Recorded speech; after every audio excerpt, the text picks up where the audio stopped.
E para concluir o programa da manhã e mais uma semana de trabalhos, é sempre assim, quem fecha isto tudo é a juventude, os nossos politicamente incorretos, para mais uma edição do Liberdade de Expressão, e eu acredito que depois do último domingo eles mereçam mais 3 minutinhos nesta sexta-feira, por isso hoje começamos 2 minutos mais cedo. Bom dia, André e Francisco.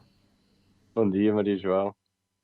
Bom dia, Maria João. É bom ter estes 10 minutinhos mais, porque temos algumas coisinhas para falar também sobre o último domingo, sobre algumas outras Exatamente. coisas, mas acima de tudo sobre o último domingo.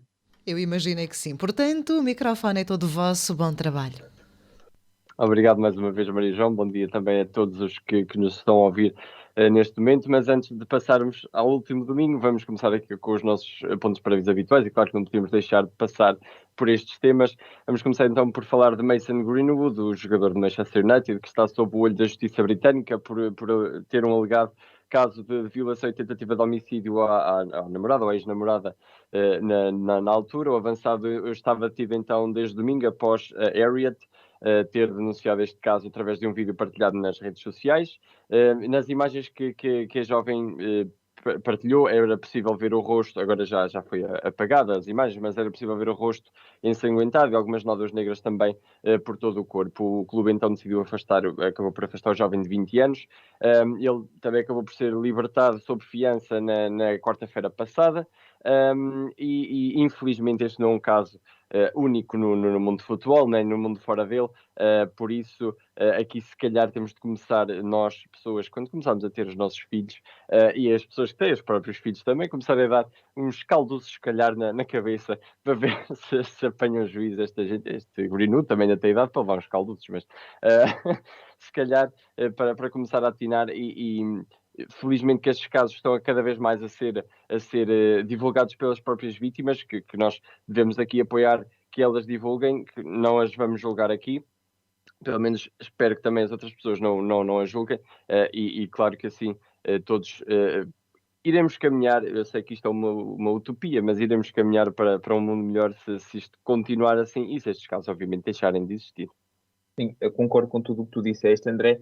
Em relação à discussão de se o United agiu bem ou agiu mal, a questão é que o United tomou uma posição, seja o que tenha motivado a direção do United a tomá-la, acredito que também não sou assim tão inocente que não tenha sido só questões éticas, terá sido também questões em relação ao publicitário, apesar do Man United ser antecipado, porque entretanto o Greenwood perdeu ou foi suspenso, uma coisa assim, a sua parceria com a Nike, e também foi retirado do jogo eletrónico do FIFA por parte da EA, que também já retirou o atleta do seu jogo mais recente. Mas a verdade é como tu disseste bem, isto não é um caso único, muito menos em Inglaterra, aliás, na própria cidade de Manchester. Do outro lado, com o City, um atleta do City, o Benjamin Mendy, também está a atravessar uma acusação. Aliás, ele ainda continua detido e cada vez mais as acusações vão se multiplicando contra ele. Por isso, podemos ver que não é isto que parece que é só um caso isolado, não é só um caso isolado em Inglaterra, infelizmente sabe-se, mas esperemos que as coisas surjam o seu rumo natural e que estes casos sejam denunciados e que depois sigam o seu caso. Se ele é culpado ou não, eu estou como outro, até o senhor juiz bater o martelo, eu não posiciono do lado de ninguém. Falando logicamente deste caso, garanto ser culpado ou não, entenda-se. Em relação ao outro ponto prévio, vamos falar de uma coisa que aconteceu a semana passada, só que nós, como falámos das eleições, acabamos por não falar, que foi a semana passada, 2 semanas, entenda-se. Na semana anterior às eleições, assim é que é. O presidente da FIFA, Gianni Infantino, aproveitou que estava no Conselho da Europa, devido a um relatório que foi apresentado no Conselho da Europa sobre o futebol, a economia e os valores, para lançar algumas críticas à UEFA, falando em relação à UEFA ser contra o Mundial 2 em 2 anos. Infantino esqueceu-se que não é só a UEFA que é contra o Mundial 2 em 2 anos, é toda a gente. Porque o senhor odeia o número 4, como o André disse bem em off. A verdade é que isto deu polémica porque deu alguma polémica porque acabou por, de certa forma, comparar a realização do Mundial 2 em 2 anos, dizendo que para o europeu é fácil falar isto, porque tem praticamente o Mundial 2 em 2 semanas, porque as melhores equipas do mundo e os melhores jogadores do mundo estão na Europa, por isso jogam entre si e é fácil. No entanto, este investimento no futebol pode ajudar a comunidades e pode ser visto como um exemplo para comunidades para se investir igualmente e se reduzir discrepâncias, usando para isso o exemplo de África, dizendo que com o investimento as coisas podem melhorar. Entretanto, eu já veio aqui dizer que não estava bem a dizer que era o Mundial 2 em 2 anos, que ia melhorar as condições em África. Na verdade, eu estava. Na verdade, se lermos a declaração, estou percebendo a declaração, eu estava a dizer isto, eu fui aqui apanhado em contraponto. Também, na mesma sequência, eu fui perguntado e questionado sobre o Mundial do Qatar, que tem dado diversas polémicas e bem, devido aos direitos dos trabalhadores que têm sido muito pouco respeitados ou praticamente não respeitados, já com bastantes mortes a lamentar-se na construção dos estádios. Eu disse que, e passo a citar, na Europa demorou séculos para que houvesse uma mudança, há muito a ser feito, muito a mudar, temos de manter a pressão, mas também é preciso reconhecer que houve mudanças, que é uma coisa extraordinária de se dizer quando é a única coisa em que a FIFA não é efetivamente culpada direta, porque não é a FIFA que gera a obra, é o governo, o governo do Qatar, que Infantino tinha uma forma fácil de condenar o governo do Qatar e mesmo assim não se pôr em xeque, conseguiu fazer as duas coisas. Foi condenar o governo do Qatar e pôr-se em xeque, que é uma coisa extraordinária. Foi Infantino. Para Infantino, em relação a isto do Mundial 2 anos, é uma ideia descabida e tudo isto que ele disse, eu passo aqui uma criança, eu passo aqui a citar aquilo que uma criança disse num mítico programa da televisão portuguesa, na casa do Tei, ao próprio Tei, cala-te só um bocadinho, só um bocadinho, porque as últimas declarações de Infantino, eu posso estar a dizer bom dia, que eu falo do Mundial de 2 em 2 anos, e já começa a cansar porque ninguém quer. Ele diz que, mas se perguntarem aos jovens, sim, eu por acaso sei de jovens que aceitam o Mundial 2 em 2 anos. Sou aqueles recém-nascidos há 30 segundos, porque passados 30 segundos eu já desenvolver o suficiente para perceber que é má ideia. Por isso, homem, atire-se um bocadinho e calça só um bocadinho, só um bocadinho. Exato, concordo completamente com aquilo tudo que o Francisco disse. E aí também se perde a magia do Mundial, exatamente de 2 em 2 anos. Aquele momento de espera, como eu também e o Francisco falámos em off, aquela magia da espera pelos 4 anos para as seleções poderem jogar umas contra as outras, quer no Mundial, claro, com as seleções de todo o mundo, quer no Europeu, com as seleções europeias, também não é só no Europeu, naquele, há o Campeonato Africano, Asiático, Americano. Portanto, de 4 em 4 anos, e essa a magia da espera que faz exatamente o Mundial brilhar como brilha. E se passamos a ter um Mundial de 2 em 2 anos, vai ser muito complicado. E perde-se exatamente essa mesma magia, como querem mudar aquelas regras do futebol, de jogos a 60 minutos. E também tendo em conta, eu falo sendo benfiquista e apoiando a seleção portuguesa, já são jogos a mais nesta altura. Sim, Não preciso de mais porque está a ficar complicado. Sim, provavelmente Fernando Santos sairia mais cedo, como eu disse ontem em off também, mas assim, não. Esperemos pelos 4 anos e o Sr. Infantino, pronto, vou repetir o que o Francisco disse, que aquela criança ou disse ao Toy, calça um bocadinho, que se calhar já começa a ser chato. E agora vamos passar aos temas, vamos passar exatamente ao domingo passado, às eleições que tornaram o PS e António Costa novamente como primeiro-ministro de Portugal, com uma maioria absoluta, um resultado que António Costa disse que o surpreendeu a ele, porque as sondagens davam-no assim um bocadinho empatado, ou pelo menos mais renhido com Rui Rio, mas a verdade é que eu pelo menos já esperava pela vitória do PS, e se ouvirem um programa que nós fizemos perto da data em que se deu a queda do governo, eu disse, não sei se o Francisco acabou por dizer e também concordar comigo, mas acho que ambos dissemos que isto era algo que iria acontecer, mesmo que António Costa caiu o governo de António Costa ia voltar aqui, caso o Rio tivesse ganho as eleições internas do PST e António Costa ganhar. Eu não esperava era que fosse, portanto, também é verdade. Agora, agradeçam-nos ou não, isso já vai ser convosco e vamos ver daqui a quanto tempo é que vocês nos vão agradecer, olha. E basta olhar exatamente para os candidatos para perceber que era António Costa que iria ser escolhido. Por muito maus que sejam os candidatos que foram os candidatos, ou maus no sentido governativo, as ideias, as posições, peço desculpa, que todos tinham. António Costa era aquele, pronto, era o melhor dos piores, por assim dizer. Rui Rio, desde que tomou a liderança do PSD, nunca mostrou assim uma posição forte, pelo menos na minha opinião. Quem achar que o Rui Rio tomou uma posição forte, pronto, ia ver se calhar. Mostrou, sim, senhor, ainda há pouco tempo contra Paulo Rangel. Pronto, foi a única oposição forte então que o Rui Rio mostrou. Mas pronto, quem achar que mostrou uma oposição forte, pronto, deve ter visto algum filme assim pronto, daqueles novos portugueses. Depois, Catarina Martins e Jerónimo de Sousa acabaram por levar por tabela, por terem sido acusados de fazer cair o governo na altura em que, no ano passado, na altura em que caiu, acabaram por perder votos, provavelmente alguns desses votos foram exatamente para o próprio PS. Francisco Rodrigues dos Santos foi outro que fez cair o partido, colando-se um bocadinho debaixo da asa do PSD, e viu-se que isso não correu lá muito bem. Portanto, agora a Deus viola Francisco Rodrigues dos Santos, tchau, da Assembleia da República. Depois, assim, pronto, do lado do PAN e do LIVRE conseguiram eleger um deputado. O LIVRE voltou a eleger um deputado, apesar de eu ter perdido na altura com Joaquim Catar Moreira, mas o PAN manteve, o LIVRE também, e o Iniciativa Liberal, se calhar este mais, subiu um bocadinho mais daquilo que se estava à espera, e conseguiu, penso que 7 ou 8 deputados. Aqui está mais um partido que já tinha um lugar no Parlamento, mas que conseguiu aumentar, aqui a direita um bocadinho aumentar mais.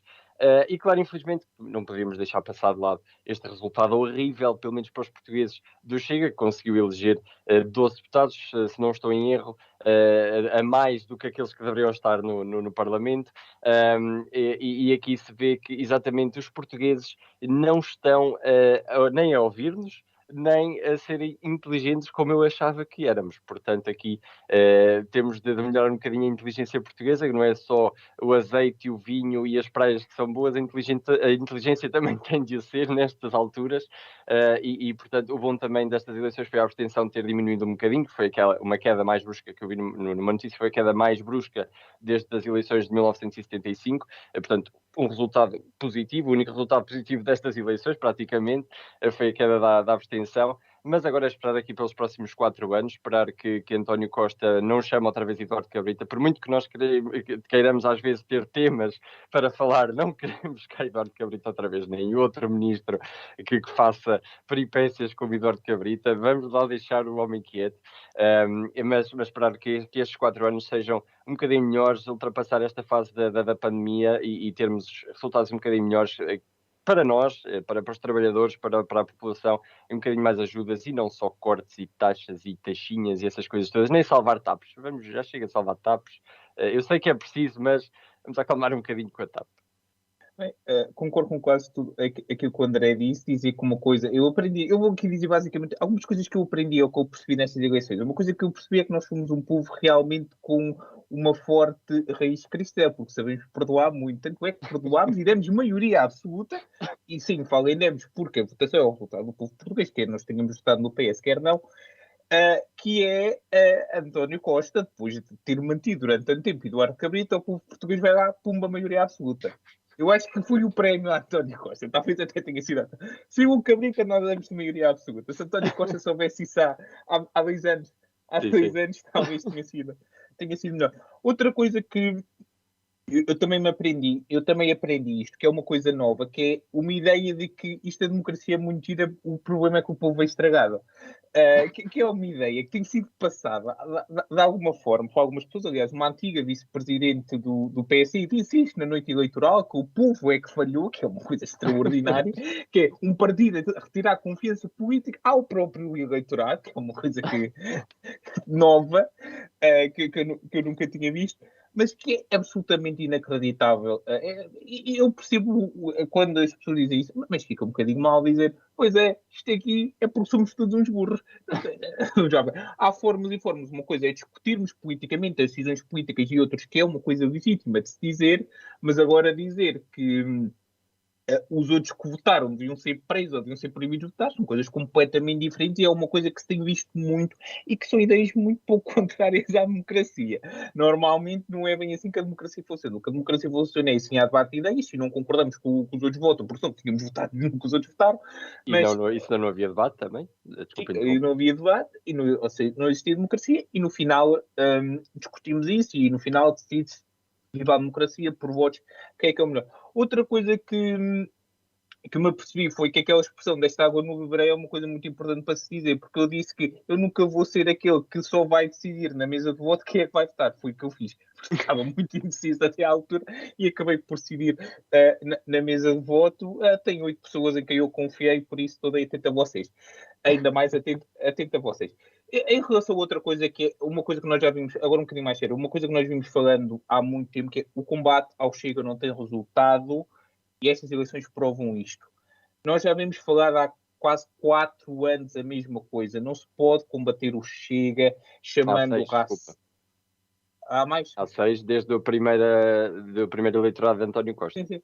Há mais que eu estou a falar aqui. Né?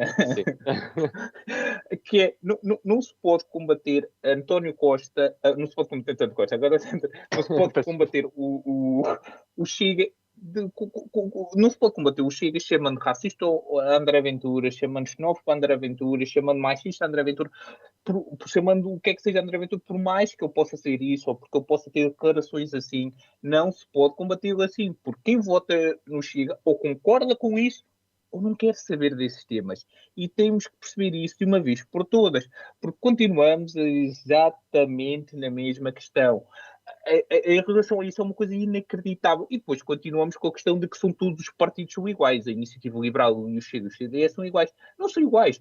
Eu fiquei triste por ver que o CDS não está no Parlamento, porque o CDS não está no Parlamento, há mais deputados para o Chega. E o CDS gosta de democracia, que é coisa que o Chega não gosta muito.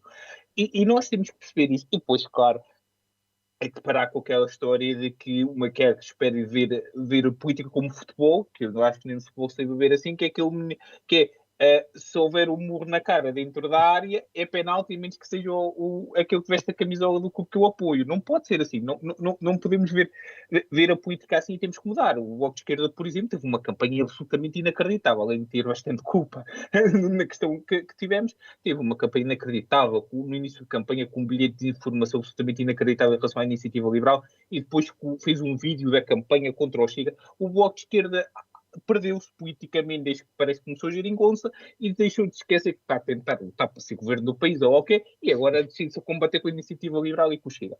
E por fim, outra coisa que eu aprendi foi que, é verdade, nós somos todos amadores e quem percebe isto é o Marcelo.